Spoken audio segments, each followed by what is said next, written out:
Have you experienced the awesome power of the Panasonic Real 3DO system? Obviously.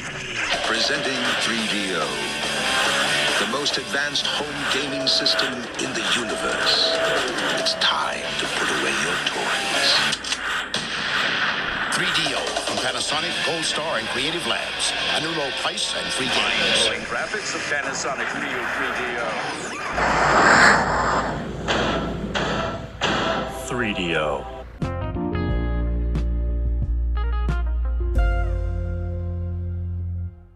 Hello, everybody, and welcome back to the 3DO Experience, the 3DO retrospective podcast where we talk about all things 3DO, the company, and everything in between. I am Bill, and this is Threk. How you doing, Threk? Oh, I'm doing all right, Bill. A little podcasted out from our last episode, but how are you? Oh, I'm doing okay. It's been weirdly busy at work lately, so I'm kind of getting through that. I think I messed my back up too, which is always fun. Oh, what'd you do? I have no idea. I think I slept on it wrong. Oh, that's not good. Have you been stretching it? Yeah. Okay. I think I'm just old. Turned 30. Start falling apart. Well, I definitely recommend looking up some like beginner like yoga videos and try doing some of those stretches. Those can really help and make you feel a lot better. So Yeah, hopefully it's nothing serious, but it probably isn't, but still you gotta be safe in that shit, you know. yeah. So not a huge amount of stuff this week. Hopefully this might end up being a bit of a shorter episode. But we'll start with the news stuff. Let's see. We got some NSO games finally, or at least just kind of randomly, but we got 2 Game Boy games, and they are 2 of the best games for the fucking system. Donkey Kong 94 and Mario's Picross. They added them in, and it's about time because I think both of those games are fantastic and are long overdue to be added to the NSO. So that's great. I might actually sit down and play through Donkey Kong 94 at some point again on here. And I've played Mario's Picross like a bunch of times. That is I wish I knew how much I liked Picross before I started getting into Picross. You know, I was for some reason when I first saw it, people were like, "Oh, this is stupid bullshit." And I was like, "Well, that looks kind of fun." But I finally started playing them, and I'm like, "Yeah, these are great." Because I'm pretty sure Mario's Picross bombed when it first came out because it was just people weren't ready for puzzle games, I guess. I think it's because Picross never is it's a popular puzzle game in Japan, but it never really crossed over here. It has like a lot of popularity in the West. It has a bit of a cult following, but it's not Sudoku, you know. Yeah. Like you're not doing Picross in the morning paper, you know. No. So and I've tried to show Picross to other people, and I see why it doesn't work, and it relies a little bit too much on math. That's annoys some people. Yeah, I get it. But yeah, it's great. It's great to see these 2 in here. I'm surprised Donkey Kong 94 took that long, to be honest. Yeah, because that's a lot of people say that's the best game on the Game Boy. Up there, anyways. It's top 5 at least. So I don't know, but it's there, so that's good. But you said we had an NSO drop. Oh yeah, new music drop. So I don't know what it is. You remember last week how we talked about the game that they added, and I was like, why is there one game that's particularly not here? What was it last week? Was it Mario 3? Mario 2. Mario 2, okay. And I questioned why a certain game wasn't there when we had 2, and then it's one of its successors down the line. Oh, it was Mario 3. Yeah, they added that finally. Yeah. It's about fucking time. I love Mario 3. It's one of my favorite games of all time. So yeah, glad to see it here. I would really like if they put in like the GBA version of the soundtrack, because I really like that version of it. But I mean, I know these tracks like the back of my fucking head. So yeah, that's all we're getting. No copyright claims, Nintendo. The World Select Screen music lives in my head rent free. Sometimes. Oh yeah. It's all fantastic music. So that's great to see. Let's see. Konami is holding some Silent Hill transmission thing. When are they doing this? They're doing this March the 13th. And it's about Silent Hill F, which I guess is like the new Silent Hill game that they announced a couple years ago and has been dead silent on ever since. Now we're finally getting to hear more about it, so that'll be good. It's actually something I'm really looking forward to, because there was that other Silent Hill project that didn't work out. I can't remember what it was called. Silent Hills. No. It was when they announced Silent Hill F and Silent Hill 2 remake. Okay. There was that third thing that was kind of weird and people didn't like it. I can't remember what it was called, but there was the 2 remake, which did better than I think everybody expected, which is a good thing. And so F, we'll see what F does. It's like a brand new game. I think it has mainly like an Asian development team, so that might be good. And yeah, we'll see what it does. So, are you looking forward to it at all, Bill? I'll be sure to pick it up. I still haven't got around to the Silent Hill 2 remake yet. Yeah, neither have I. I'm waiting for it to come to the Xbox, which it probably will at some point this year. Let's see. Chrono Trigger is turning 30 years old. God damn, we're old, man. And Square is saying Square has announced it will launch several projects in quotes around the franchise. It is unclear what these projects are, but Is 2 games really a franchise? I mean, and they're only really celebrating the first one. Yeah. I mean, if you count Radical Dreamers, I guess it's 3, but I've always been like, well, we say trilogy, not franchise. Yeah, I know. And even then, Radical Dreamers is barely a game. Yeah, it's a radio drama. It's the third disc of Xenogears. Yeah. I mean, it's obvious what we all want from this, right? Will Square actually do it? Make a new game or give us a re-release? That's the thing. It's on Steam, and True. The Steam version has improved over the years. I know it started out in a really rough shape, but I think it's gotten better now. But I mean, the obvious thing would be like they did with, say, the Pixel remasters, was just put them on all the modern consoles. Be like, here you go, here it is. They could do Chrono Trigger Pixel remaster if they wanted to. And I think that's really all people want. Just put Chrono Trigger on PlayStation, on Switch, on Xbox, and people will be fine. Just do it. It's a long shot, but part of me wonders, HD 2D engine. That would be cool, because I think that game would really shine in that style. But I'm just worried that Square's I'm just worried Square's getting too reliant on that, and it's gonna lose its luster.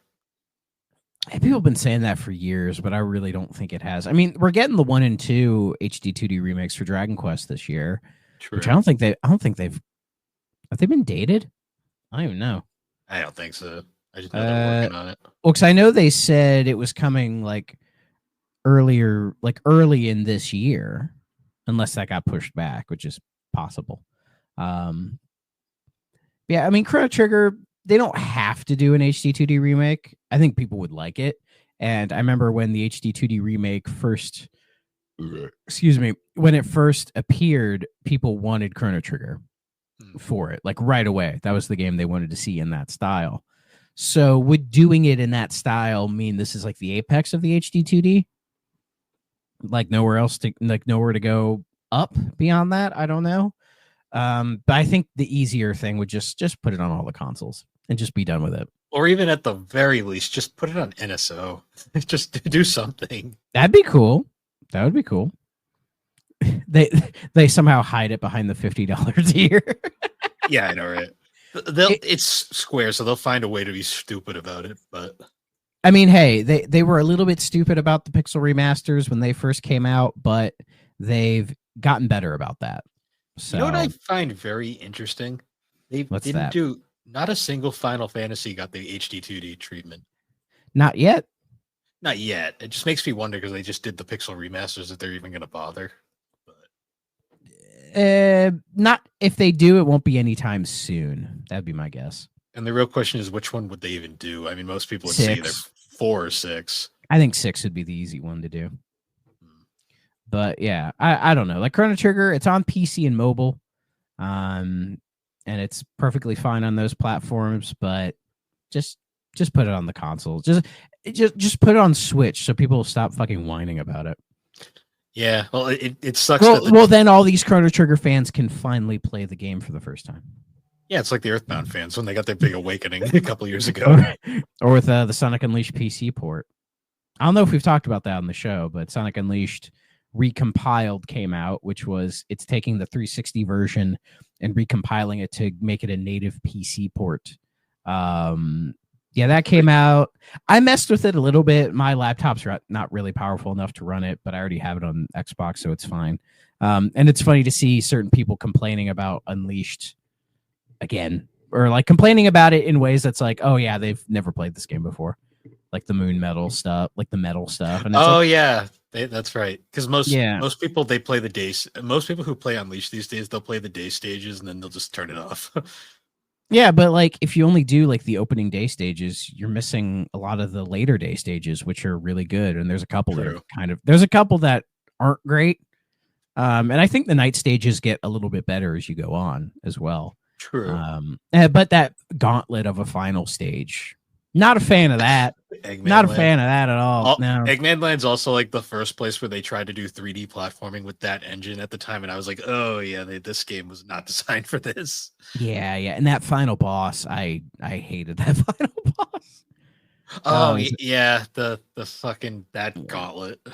Yeah, not a fan. But it is still a good game, so hopefully people now are finally getting to experience it more. And I think with how this recompiling is going, I think that means more like 360 games that didn't get native PC ports now can, like the same way N64 games were getting recompiled. So, we'll see. We'll see if we can get more of these. 2 Human recompiled. About damn time. Sure. Yeah, sure. Why not? Yeah, why not? I got that in a bargain bin for $1. You can get it for free on Series X. Because of the lawsuit, so they can't charge money. Yeah. They legally cannot charge money for it.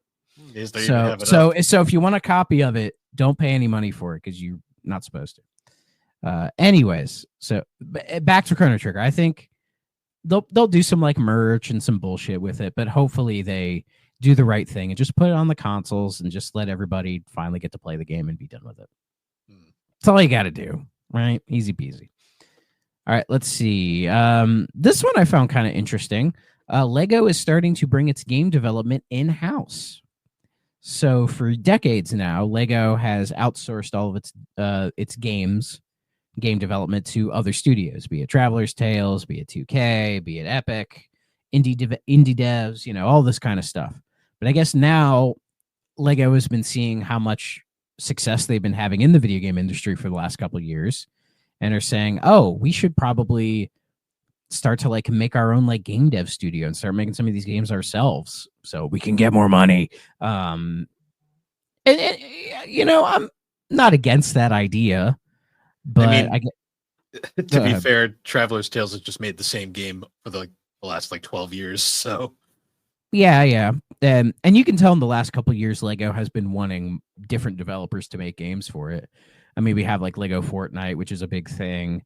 I mentioned 2K because there's a Lego 2K Drive, which is kind of like a mini Forza Horizon type game, like for kids, and it's really fucking cool. I like it. And there's like Lego Builder's Journey, which is like a little indie puzzle game with Lego pieces, which is really cool. Like there's a lot of things you can do with Lego as far as video games are concerned. Apparently there's like a Lego football game in the works, and that could be something that the in-house Lego team, like that's their first project potentially, right? You know what I kind of like? If they dipped into the vault and brought back some of those like classic Lego games. Oh, like Lego Racers and Lego Racers, Lego Island, those old PC games that people have a lot of fondness for. Lego Island is like stupid fun just because it's like Lego Chess, god damn it. Lego Chess, Lego Loco. Lego Stunt Rally. Maybe they'll bring back the Bionicle games. Oh, that shitty PS2 game. I think there were multiple shitty PS2 Bionicle games. I just remember the one that Argonaut made. The one that's just called Bionicle. Yeah, they're the iNinja guys. It's like not good, but it's also not the worst. So it's like in that weird. Oh middle yeah, ground. absolutely. And I'm sure there are people who love that game to death, you know. And hey, Argonaut, they're back. So Yeah, hey, maybe, yeah, they sure are. yeah, they're. I don't think that Croc remaster has even come out yet. I don't think so. I just remember like Argonaut came back and everyone was like, "Oh yeah, the Star Fox guys." I was like, fuck yeah, the iNinja guys. I know, right? I love iNinja. So I would love to see that game get a proper remaster, give it another chance, but There's we'll like see. so Give many. it achievement support, and I will 100% that game. There is And like we'll do a all 3D these- episode about it. There is so many PS2 era platformers that I swear to God I wish would get re-releases. Yeah, that was a really interesting time for platformers in that era because they were really starting to refine themselves and make some like genuinely good games. But a lot of the devs and even some of the publishers making games in that era just don't exist anymore. Oh, So yeah. it's like, so it's who owns this, and do they want to do anything with it? Like You the know? one that I always think of is like Dr. Mudo, the last official game made by the original Atari. I have it. I Me have too. it. It is I've been meaning to sit down and play that game. It's good. It like no one bought it, so it Yeah. bombed, and then that was it for Atari. And and this thing was published by Midway, so there's a good chance it's owned by WB. Possibly. I know it because Midway had kind of absorbed the remains of Atari by that point, and then they just Yep. kind of became a Midway studio. And WB bought most of Midway's assets, but I know they didn't buy everything. So Yeah.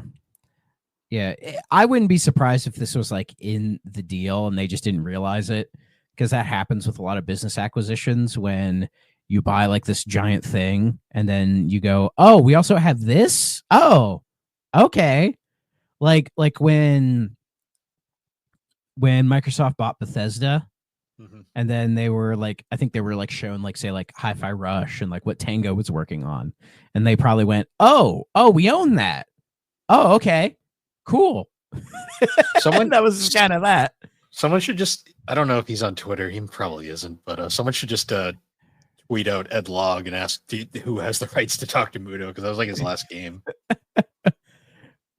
He might know, but my guess is Dr. Muto is probably a part of that, because I can't think of any major Midway assets that aren't owned by WB. Like Because who ended up with Gauntlet? they did, WB. Yeah, okay. 'cause Yeah, they Gauntlet was made part of the Atari. they made the 2014 Gauntlet game. Right. Yeah. Wasn't that one bad? Nope. I never played it because it was PC, PS4, came out 2014, 2015. I was not paying attention to games in that time, so knew nothing. And it was made by Arrowhead Game Studios. Never heard of him. They made Helldivers. Oh, Yeah. Before they made both Helldivers, they made a Gauntlet game for WB. don't you mean Hellblade? No, Helldivers. Well, apparently they're the same game to me, as we learned in that. Oh, God, I can't remember. My brain's mush. But yeah, somehow we got there from fucking Lego. I don't know, but yeah. But in this report, it mentions what Traveler's Tales is potentially working on. And the idea is like how they did everything with Lego Star Wars, did the whole reboot to that, and was really successful. The rumor is they're doing the same thing with Harry Potter. That they're going to do like a big, like Lego Harry Potter reboot thing or whatever, which kind of makes sense because Hogwarts Legacy did so freaking well that it would make sense that they would kind of jump on that. So, and honestly, if it's good, it might be a Harry Potter game I may actually check out, because I've heard the Lego Harry Potter games are really good. I'm sure they are. I mean, I'm not a Harry Potter guy, so I probably won't care. Neither am I. It's same with like Hogwarts Legacy, where I'm like, it looks like a cool game, but would I put 40 hours into it in like this open world RPG? Probably not. See, I Harry Potter- need to play that one on the GameCube. That's like a Zelda game. I think it's Chamber of Secrets. I This have is that. that's basically just Zelda, but Harry Potter. That's the one I need to play. It's the only Harry Potter game I owned. I don't even know why. A lot of people liked that Quidditch World Cup game back then. I have that on PC because it came with the movie. Yeah, people love that game from back in that era. And funnily enough, not that long ago, they made another Quidditch game like recently, and it came out and it did not hit Yeah. at all. Because I guarantee you there's somebody listening to this going like, oh, what, they made a new Quidditch game? I'm like, yes, they did. See, Harry Potter's kind of, for me, it's like it's in the same category as like Lord of the Rings, where it's something that I get why people like it. Just never did anything for me. See, I'm a Lord of the Rings guy. Love me some Lord of the Rings, but am I going to play that Tales of the Shire, the Lord of the Rings game? No. That game annoys me because I kept thinking it was a new Tales game. I was very disappointed. A Lord of the Rings game in the Tales engine. That'd be cool. Probably be the only way to get me to enjoy a Lord of the Rings product. Oh boy, it's not weeb enough for you, I guess. Sorry, Matt. Yeah, but yeah, well, hey, Matt, I love me some Lord of the Rings. Don't feel too bad. But yeah, Lego doing that. Sure, we'll see what happens. Right?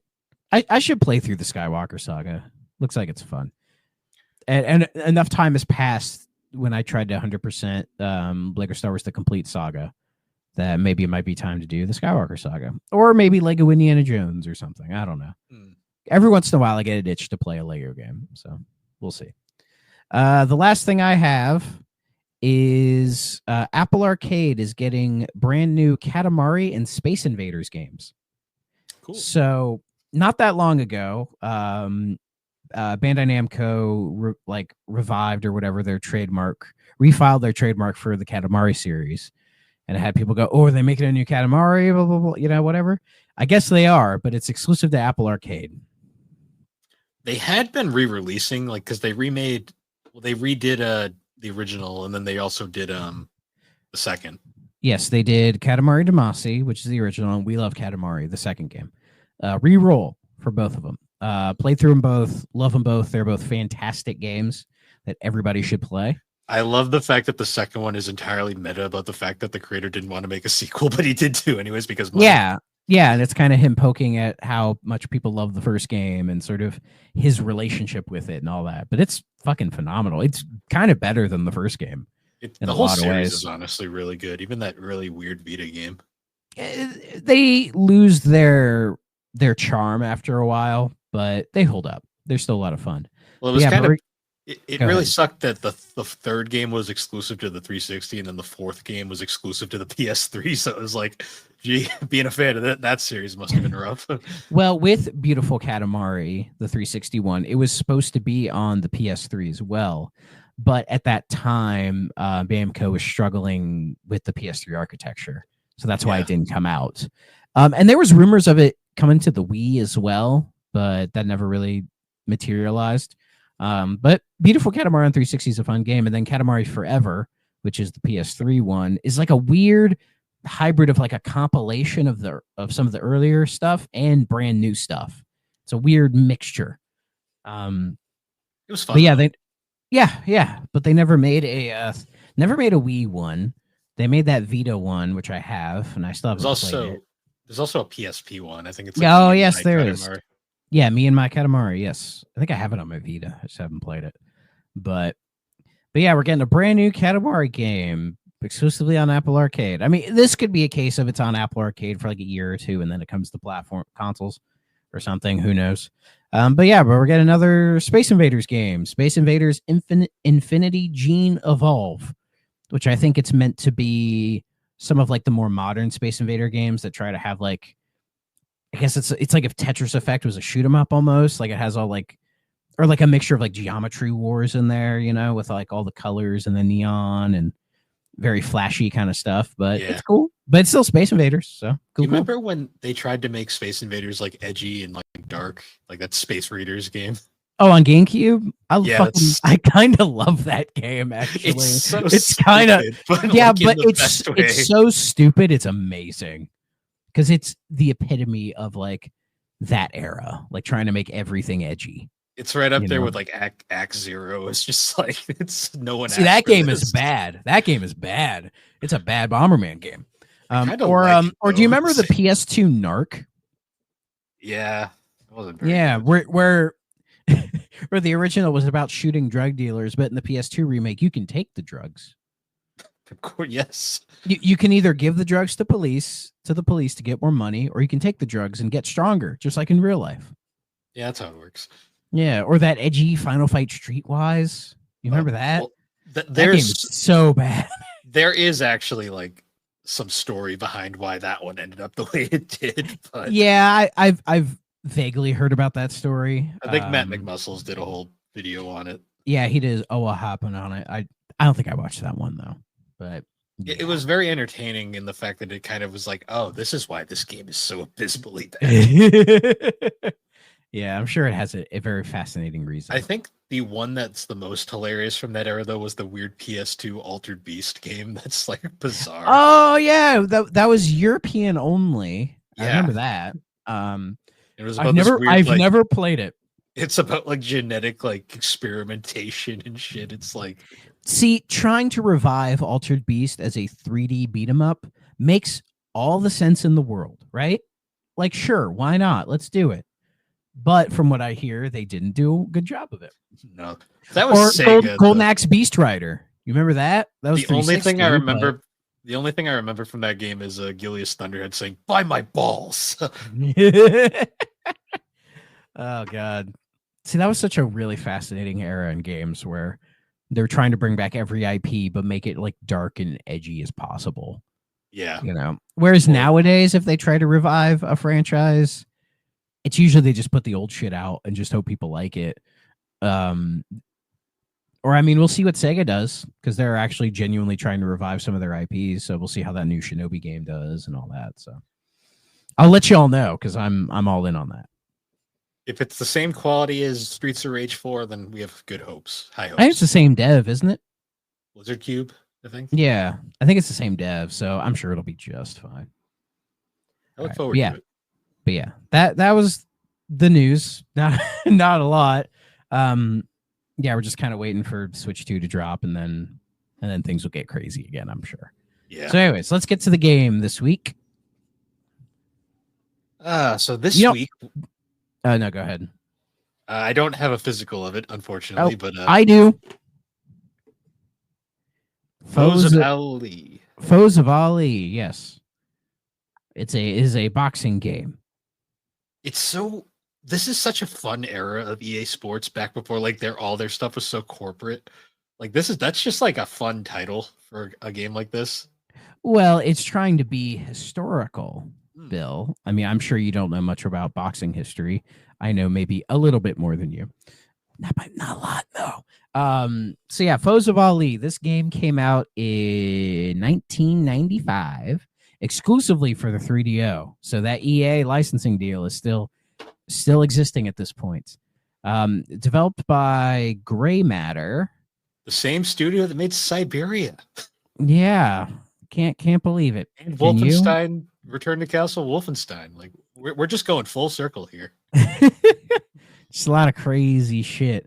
Wait a minute. No, it's not the same company You sure? because that studio is called Gray Matter Studios, but the company that made this is just called Gray Matter Inc. Oh.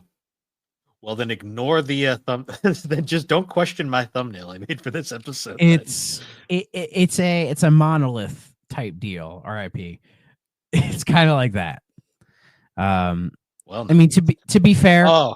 I totally understand the confusion because looking at it, I'm like, that is weird. This is the same studio that made fucking Wayne's World on Super Nintendo. Oh yeah, I was gonna get to that. They made so originally they were Chris Gray Enterprises, formed by some Canadian dude named Chris Gray. They made such games as Captain Planet and the Planeteers for the NES, the Young Indiana Jones Chronicles for the NES, a game I played on stream long ago, Techno Cop. Some of you might remember me playing Techno Cop. If not, go look through the archives and you'll see me. That was a fascinating game. Absolutely fascinating game. Let's see, what else did they make? They made the Dirty Harry game for NES, the Mad Max game for NES, James Bond Jr., Wayne's World, as you mentioned, the Terminator on SNES, WWF King of the Ring. So nothing but bangers from these guys. Nothing but just amazing classic video games. You know what the best part is too? When you try to look them up on everything, it just wants to bring you to the other Gray Matter.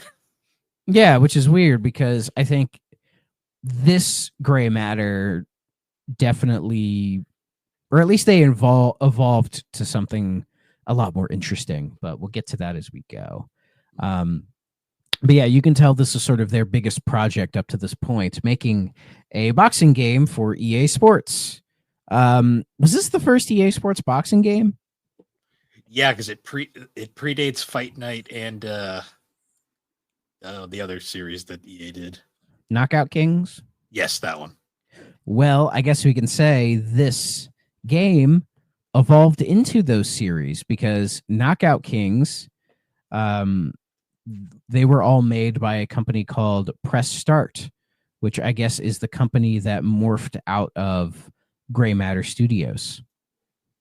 And then, so they made the Knockout King games, and then those eventually morphed into the Fight Night games. So yeah, so weirdly enough, the entire span of EA boxing games starts with this guy, which is really interesting when you think about it. That actually honestly is, because the whole time I was thinking, like, when I was playing this game, I kind of was getting the vibes of that, but it felt very rough around the edges, kind of like a very early attempt, I guess you could say. Yeah, it definitely has that sort of early attempt. Now, I'm not an expert in boxing video games. I take it you are not either. Not really. Okay. I think we've both played Mike Tyson's Punch-Out at the very least, right? Well, yeah, that's Mike. I've played Mike Tyson's Punch-Out, and I've played Punch-Out on the Wii Punch-Out. Other than that, Super Punch-Out on Super Nintendo. I probably dabbled with it. That's a really good game. Yeah, I've played through those. I played Power Punch 2 on the NES once, which is like that weird sort of sequel to Mike Tyson. It's a whole thing. Yeah. And I've played a bit of the Fight Night games that happened later. So it's weird how this kind of sits somewhere in the middle, because you have Mike Tyson's Punch-Out, which is very simple, very arcadey, very easy to sort of understand, right? And then you have, say, the Fight Night games, which are trying to be these almost kind of like simulation style boxing games with all these different punches and blocks and things that you can do. And Foes of Ali feels like the beginning of that. Like it's trying to be more of a complex simulation type of a boxing game, with having like the 3D models, which were probably really good at the time. It's actually one of the first 3D boxing games. I can believe that. Because it has some. I mean, the 3D models that are in the game of the boxers are surprisingly not bad. For 3DO, even early 5th gen standards, it's not a bad looking game. No, not at all. Like I've definitely seen worse. I will say that. Yeah. Yeah, like the 3D models are pretty nice. The rings are pretty solid as well. I mean, the audience is just a bunch of like little circles that they drew with like 2D sprites or whatever. Yeah. And it tries to have more of like a cinematic kind of presentation with the ring announcer and everything. And then all the various arenas, my favorite was the Cleveland one, because it's a ring, and in the center of the ring is just Ohio in big ass letters. And I'm like, hell yes. Shout out. Shout out to the best state. I think my favorite part of this game was the campaign mode. If you call it a campaign or like a career mode or whatever. Not so much how it was exactly handled. I like the idea of it where it followed all of his iconic fights in order.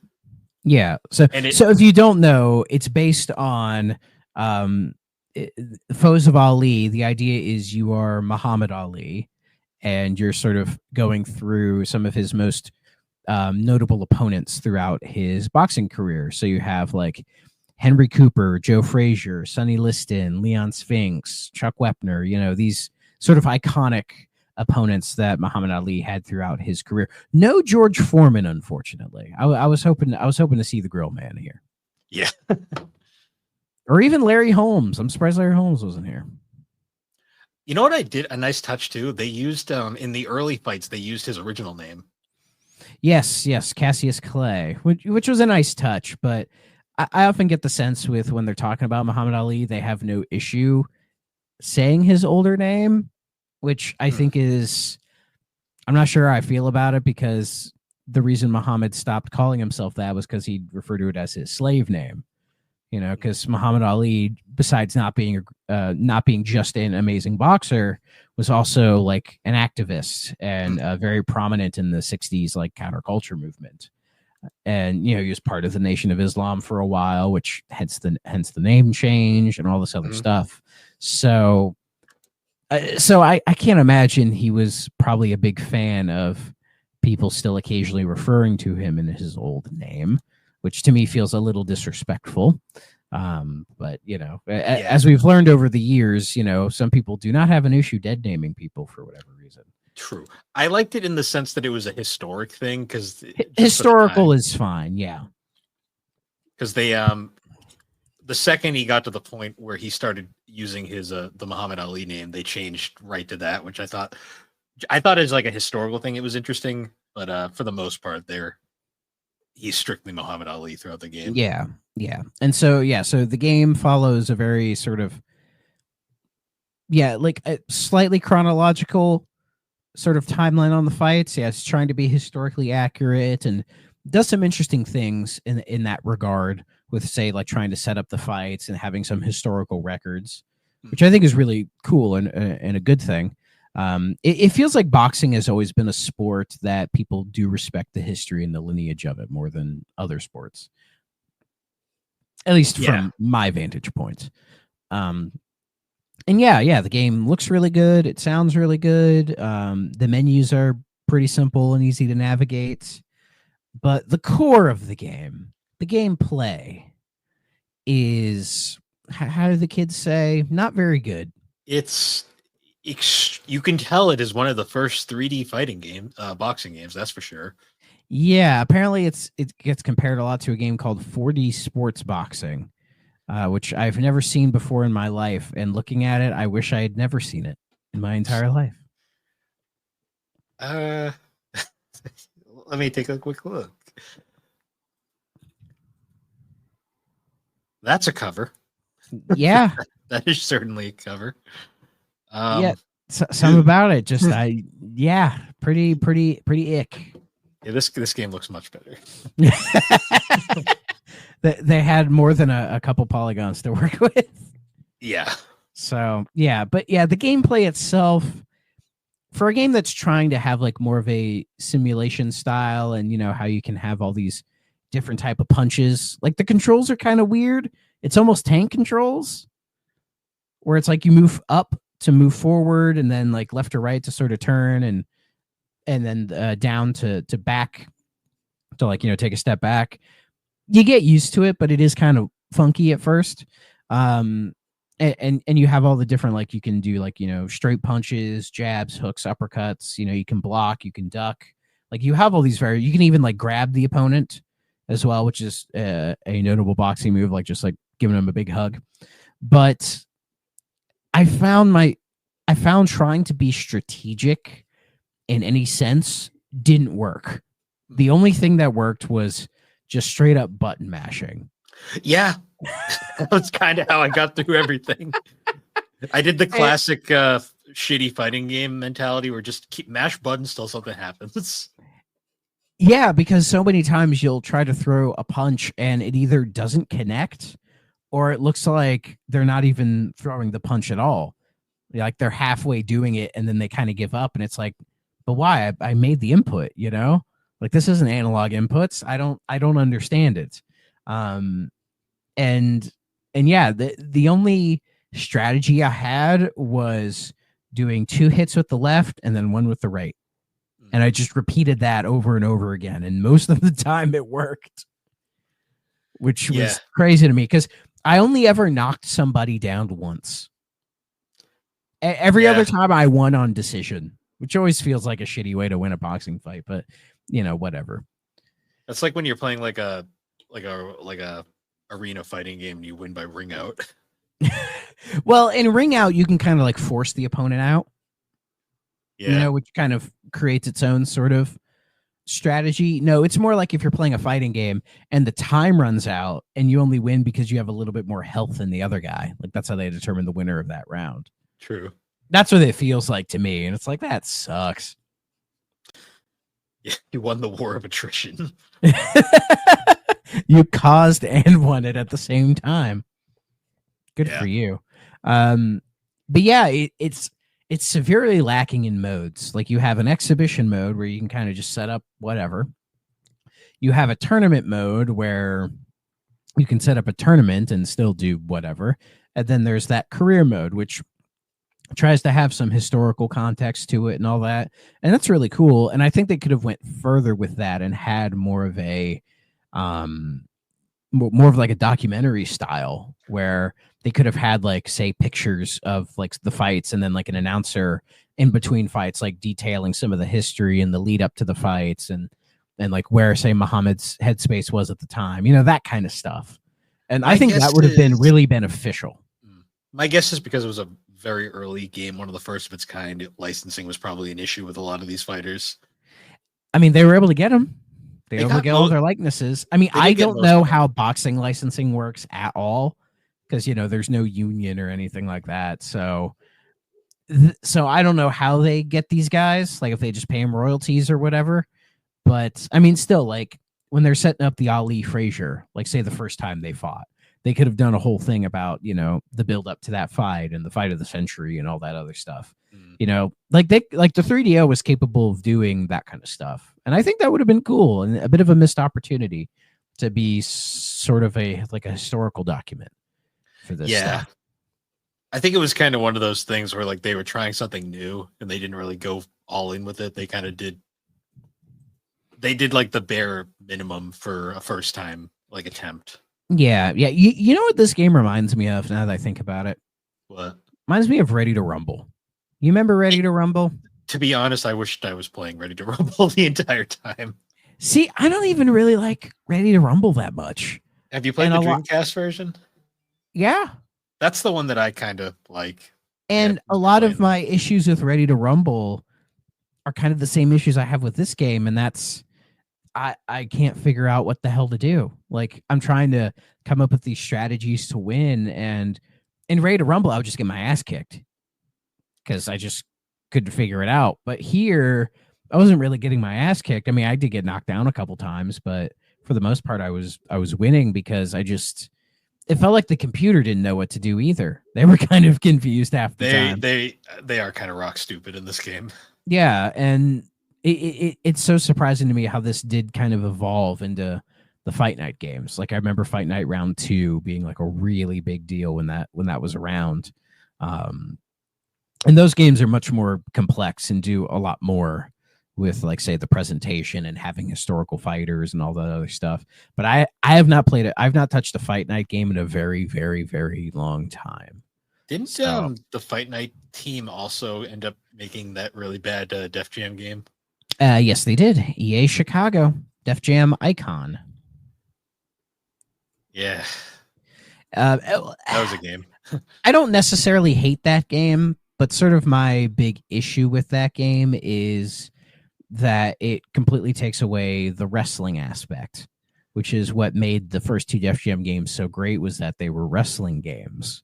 You know, Those they were were made by they, Aki, they were weren't they? they were made by Aki. There was the sort of some of the last games to use the Aki engine, and like those guys who made all those classic N64 wrestling games, and even they were doing some Ultimate Muscle games for GameCube and PS2. So there was still a demand for Aki to be making these games. In fact, they were going to make a WCW game because they were licensed to do that because EA had the publishing rights for WCW games after THQ went to WWF. And EA were making they made Mayhem and Backstage Assault. Not great games, but they were able to contract Aki because at that point they were done making they were working on a sequel to No Mercy called Backlash for the N64, but that would have come out in 2002. And by that point, who the fuck cares? And THQ was shifting all wrestling game development to Ukes. So Aki was free, and EA said, "Hey, why don't you come in?" And originally they were going to return to making WCW games, but WCW went out of business, so EA lost that license and somehow picked up the Def Jam license to make one of the wrestling games weirdest starring rappers. And it is weird when you think about it, but those first two games are so fucking good. It's Like, one of the still to this weirdest day. concepts that worked. Like, Oh yeah, like Def Jam Fight for New York is, there's a reason it's one of the most highly sought after and expensive games of that generation. yeah. And I, hold on, have a very nice and pristine GameCube copy. Don't ask. Well, actually, I didn't pay that much for it somehow, because I got both Vendetta and Fight for New York. I spent, I think it's like 150 on both, like together. But I ended up selling off my copy of Vendetta, so I did get some money back. So in theory, I didn't spend all that much on this guy, but it's still fan-fucking-tastic. Yeah, it was a series I missed out on because I wasn't into rap at the time. Yeah. Like, I was kind of into it, but it was more that it was a wrestling game that I was excited about it. So, True. because as you can tell from this episode, I know a lot more about wrestling than boxing. So I have no problem completely diverting the conversation. But Yeah. there's only one wrestling game for 3DO, I think, and it's Japan only. But of course we will cover that at some point. And it's not a Fire Pro game or anything like that, so you don't get to hear me bitch about Fire Pro. Yeah. So there's honestly the biggest thing with this game that I find is that it just kind of it is very much a first attempt. In a lot of ways, it lacks a lot of substance. Yeah. Because even like reviews for the time, mostly it's great when rather than saying positive or negative, it just says mostly mediocre. That's a great way. I mean, it is a very, very mediocre game. Yeah. Like Edge magazine gave it a 4 out of 10. Maximum gave it 3 out of 5. And EGM gave it a 6.25 out of 10. So they were the nicest to it out of these three. Yeah, GamePro called it one of the lamest boxing games, citing poor control and lifeless polygon graphics. Is that like a retrospective review? I'm wondering, because like graphically, I think it was pretty impressive for 95. From what I gather, that was GamePro, and that was them reviewing it in 96. Like Fair. at the time, yeah. I guess PlayStation was out by then. Actually N64 was probably right around the corner. So I'll say I found the review. Thanks, Internet Archive. It says it's a pretty short review. It says, "Ugh, EA Sports makes The Greatest one of the lamest boxing games.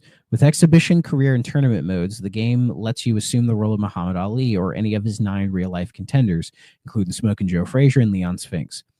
The poor punching control and bland rings, however, will have you screaming for greatest heavyweights for the Genesis. That actually is not a bad game. Although you get 21 views." Oh yeah, there's a bunch of camera angles. Did you notice that? yeah, I messed around with some of them. I was kind of like, that's a lot. I was like, that's cool, but at the same time, like, it's like, how many of these you actually get used? Yeah, like I appreciate that sort of attention to detail, and again, trying to have like a cinematic thing, but they never do anything where in the middle of the fight, like the camera angle switches around, or if like big things happen, you almost get like a replay, you know? Like they don't do that, which I think would have definitely given it some life. But yeah, it says, although you get 21 views, you'll wish the effort spent on cinematography was used to brush up the lifeless polygonal sprites. Fortunately, the blood is realistic. The ring sounds are a little better than average, but where are Ollie's witticisms? That's a good point. Unless you must box on the 3DO, leave Ollie in the box. I know. Yeah, that was GamePro in 1996. Maximum actually praised the graphics, particularly in regards to the 3DO's limitations, but then their main criticisms were at the gameplay, which is a fair criticism. Yeah, the gameplay just really isn't there, you know? Like Interestingly, in 2006, GameSpot described it as the most accurate representation of boxing for its time, which I'm not sure I agree with, but that's something. Yeah, that I don't really agree with. I mean, it's definitely trying to go for realism, but it's that era where going for realism is not going to translate to making a really good video game. No. You know, like, yeah, there are some pretty solid boxing games on the Genesis and the Super Nintendo and the NES that I think have aged far better and are much more fun to play. And hell, probably I've never played them, but I imagine the Knockout Kings and some of the later Fight Night games are much more entertaining to play than this. So in a way, it's a stepping stone for better things to come. Yeah. But we don't get boxing games anymore. No, we really don't. Like, boxing has been reduced to things content creators do for content. You know, like boxing as a sport has, I wouldn't say it's lost its legitimacy. I mean, the legitimacy of boxing has been debated for quite some time, but sort of its luster and the things that made, say, like the Muhammad Ali or even like the Mike Tyson era, like, you know, what made boxing so special and engaging, it's completely gone now. I mean, there was Mayweather and there was Pacquiao, you know, there were some bigger fighters in the last couple of years, but really, unless you follow that scene, it doesn't have the same sort of energy to it anymore, unless you want to see like fat YouTubers beat each other up. Yeah, you're not going to get like a DC Comics tie-in where Superman fights Muhammad Ali these days. Yeah. It reminds me a bit of UFC. Like UFC, you probably remember there was a time where UFC was like the biggest thing ever, and now half the time I forget it even exists. I'm like, oh yeah, that's still a thing. Yeah, it's it's one of those sports that sports have like go through like their fad periods where like they're the biggest thing in the world, and then they immediately go back to being football's bitch. No, they'll always have their enthusiast crowds. So, oh yeah. Like how I'll always be a pro wrestling guy, even if I don't watch it every week. I still like to keep tabs on it here and there, so it'll always be there for me. But I mean, hell, WWE's going through a pretty decent period right now. Like I've been tuning back in for a little bit. And I'm like, yeah, it's a lot better than when I was trying to watch in the mid 2010s. That was a rough time. That was a lot of garbage. Now it's like not as much garbage, but also that's, I think, because Triple H is running everything now, and he has more of an eye for wrestling than Vince did, or at least Vince kind of, by the Ruthless Aggression era, that was when they should have phased Vince out of creative. But yeah, don't get me started on wrestling. I'll be here all night. Yeah. So, okay, must play, stay away. It's kind of hard because like we've played much worse. Yeah, but this game is kind of one of those like games that its biggest offense is that it's just kind of boring. Yeah, it's not demonstrably bad. No. To me, it's probably one of the okayest games we'll ever play on this thing. Yeah, like it falls right in the middle. Like I have nothing that bad to say about it, but nothing about it really sticks out, you know? Like the best part of the game is the cover. Like audio listeners, if you get a chance, look up the cover of the long box for Foes of Ali. It's a very iconic photo of like Muhammad Ali winning his bout with, I think that's Joe Frazier. And that is a very iconic photo, and like big bold letters of Foes of Ali behind him. Looks really cool. It's just such an interesting name that but it's not as cool as this cover. That cover's amazing. Yeah. I just have, when I'm thinking of like, because this is the fourth and I'm thinking final EA Sports game on the system. I think so. And when I look at those covers, I mean, the FIFA one was pretty dull. The Madden one is iconic because it's John Madden. John Madden. It's just Madden. So yeah, I'm happy. Back when he was always on the cover, and then the golf. Yeah. The golf one was just golf. Yeah, every golf video game cover I've ever seen just looks like golf. Yeah, yeah, it's fine. It's fine. It's not that big a deal. It's no Hot Shots golf, that's for sure. No, it's not. Because you know what makes golf exciting? Anime girls. We get it, Bill. Jesus Christ. Well, it's actually ironic because most of the Hot Shots golf games, they changed the covers for the US to get rid of the anime girls. Yeah, we have class over here, okay? Yeah, until they said fuck it and just started using the Japanese covers. Because then they realized, oh, we're fucking smuts too. So give them the anime girls. Yeah. Then they just said, "Fuck it, just call it Everyone's Golf." Yeah. And so what if I'm being hypocritical because I like Bayonetta? Shut up. Shut the fuck up. But yeah, it's a very okay game. It's a very okay game. It existing doesn't hurt anybody. You can say that much. Whereas some of these games so we've played, better. its existence hurt. Yeah, it walked so much better games could run. Yeah, like Knockout Kings and Fight Night. So unless someone will tell us, oh, the Knockout King games were dog shit, and I'll be like, well, fucking hell, I don't know anything. Yeah. So the question is now next week's game. Mm-hmm. I was actually thinking, do you want to cover that weird armadillo thing we discovered recently? Weird armadillo thing. It's like the platformer or something that you play as the armadillo, or is it a first-person shooter? Cyberdillo? Cyberdillo, yeah. Let's fucking do it. Let's do Cyberdillo. We're gonna have to emulate it because it's one of those 3DO games where you look up the price and go, nope. Unfortunately, yeah. In fact, funny story before we get out. I don't know if I told the folks this. When I went and bought Foes of Ali, I actually bought a physical copy for it. A game store by me had it, and I knew they'd had it for a long time. So I was like, I'm gonna go get it because I know they hadn't sold it by that point, and they hadn't. So when I went to get it, it was behind a glass case, and I had to ask somebody to open it with the key and everything. And then they said, "Oh, what game do you want?" They said, "Oh, do you want a Journey into the Neurodancer?" And they have a nice CIB copy of Journey into the Neurodancer, which is a game we will cover later in the series. And it's like $400. Yeah. And I'm like, you're out of your fucking mind, dude. I'll take Foes of Ali, please, which thankfully was only $30. Yeah, it's not so bad at all. Not a bad priced game at all. For a long box, that's a good deal. Oh yeah. It's in decent shape. I mean, it's kind of bulging at the sides a little bit, but that's just unfortunately those style boxes. They just sort of like the weird clamshell design, but it has like a nice big manual. It has the registration card too. So yeah, next week we will do Cyberdillo, which is gonna be an interesting one. I hope it's good, but I have no idea. So I think it'll be interesting at the very least. But yeah, so anyways, guys, once again, thank you for joining us on the 3DO Experience. The 3DO Experience can be found on all your major podcasting platforms, particularly Apple Podcast and Spotify. And be sure to check us out over on the Superpod Network. That is superpodnetwork.com. It's an awesome site.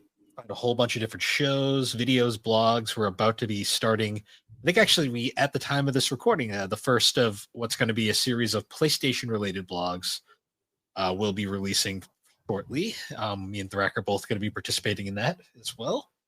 Oh yeah. Let's see. Anything else I'm doing? I don't know. Did I talk about BioShock Infinite already? You'd mentioned the not Infinite. You'd mentioned the previous ones. Okay. Well, the conclusion to me and Dre's covering of the BioShock trilogy is out. We have done BioShock Infinite.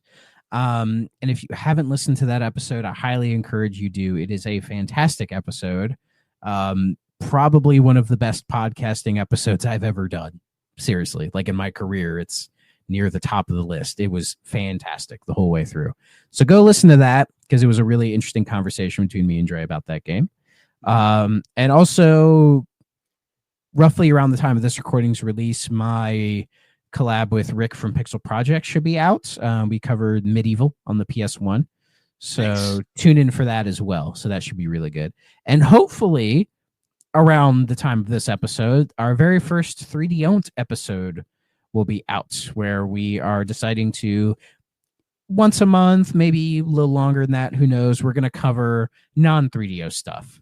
And our first episode is a bit of a doozy as far as content and length is concerned. So stay tuned for when that drops. We don't know yet because it's a lot. So yeah, stay tuned for that. It's recorded, but we still have to edit it. And I'm still working on some of the... I'm not sure what I want to do for the branding yet on that. So we're going to find out. But look forward to the first of our new series, 3D Owned, which will be a monthly project. Yeah, something like that. With that, guys, once again, thank you for joining us. We will see you all later. Bye-bye.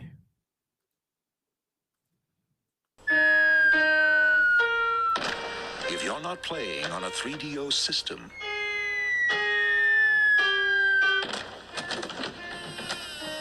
what are you playing with?